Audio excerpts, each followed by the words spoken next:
गुरु भक्ति योग।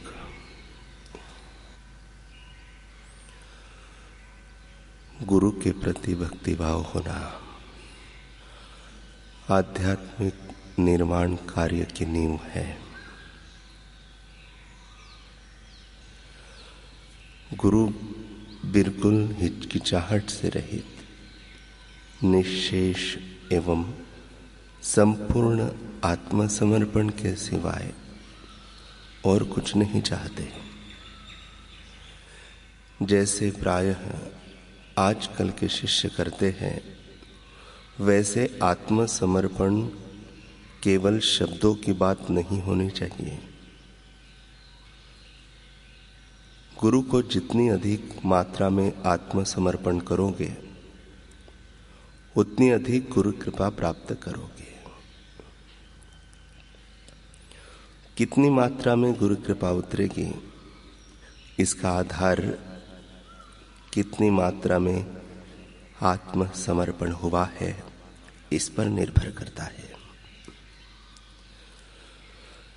शिष्य का कर्तव्य गुरु के प्रति प्रेम रखने का एवं गुरु की सेवा करने का है।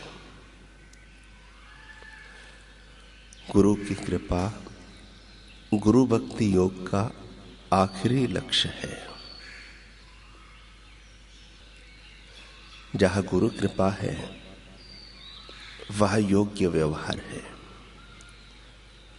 और जहां योग्य व्यवहार है, वह रिद्धि सिद्धि और अमरता है। माया रूपी नागिन के द्वारा डसे हुए लोगों के लिए गुरु कृपा नाम एक शक्तिशाली रामबाण औषधि है।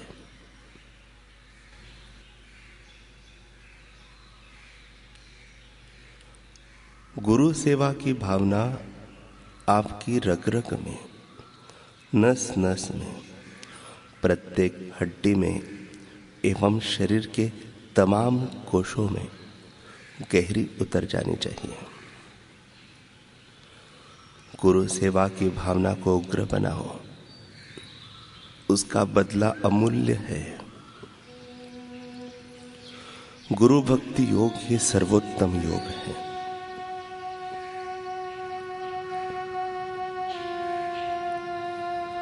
गुरु भक्ति योग आपको इसी जन्म में धीरे धीरे दृढ़ता, निश्चिंतता एवं अविचलता पूर्वक ईश्वर के प्रति ले जाता है।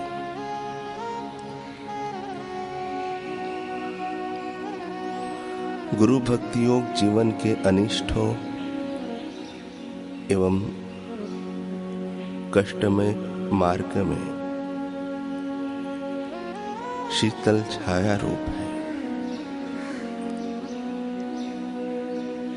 गुरु भक्तियों के अभ्यास से सर्व सुखमय अविनाशी आत्मा को भीतर ही खोजो।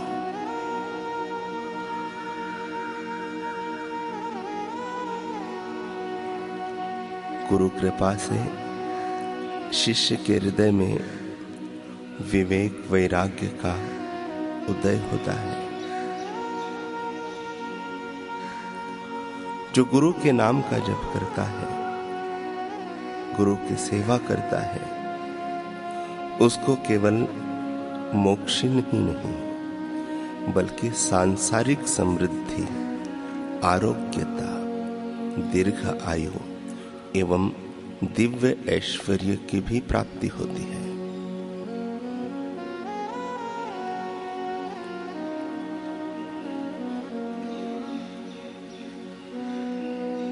गजानन महाराज का एक गृहस्थी शिष्य था, पीताम्बर। पर उसके पास अपने लिए अंबर यानी वस्त्र के नाम पर अगर कुछ था तो एक पुरानी सी धोती और ओढ़नी। यूं तो पीताम्बर व्यवसाय से दर्जी था, दूसरों के लिए बढ़िया पोशाक बनाता था, लेकिन खुद के तन को ढकने के लिए उसके पास क्या है, उसकी ओर उसका कोई ध्यान ही नहीं था। होता भी कैसे? उसका सारा ध्यान अपने गुरु गजानन महाराज में जो था।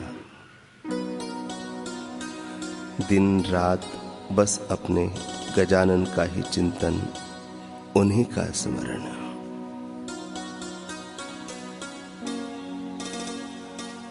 एक दिन गजानन महाराज पीताम्बर से कहते हैं, सुन पीताम्बर, ये तूने कैसे कपड़े पहने हैं? हालत तो देखी है इनकी। माना स्वच्छ है, पर कितने जर्जरीभूत हो गए हैं। तू भक्ति में इतना मग्न हो गया है कि क्या पहनना है इसका भी भान नहीं है तुझे। अच्छा, ऐसा करना, ये जो कपड़े पहने हुए हैं ना, इनको अब उसी काम के लिए लगा देना जिसके लिए ये उपयुक्त है। समझ गया ना? पोछा बना देना। और तुझे आज से क्या पहनना है,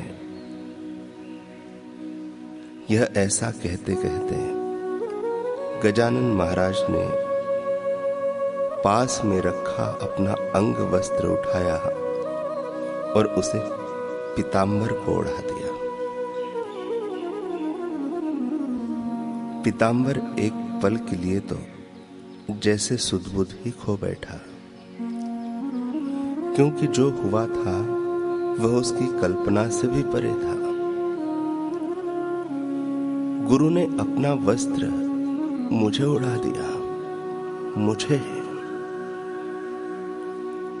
कहा गुरुदेव पवित्र से भी पवित्र, और कहा मैं पतित से भी पतित।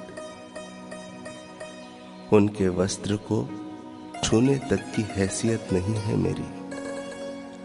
फिर ओढ़ने का तो दूर दूर तक कोई प्रश्न ही नहीं उठता।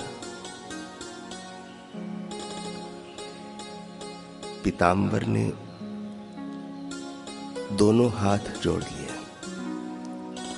और विनीत स्वर में बोला, गुरुदेव,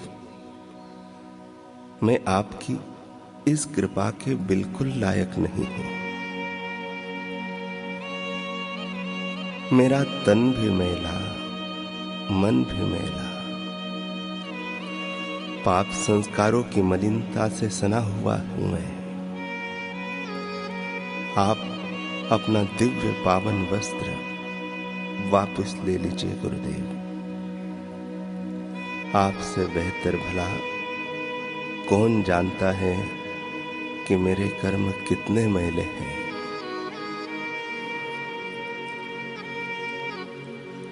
इधर गजानन जी आज गदगद थे।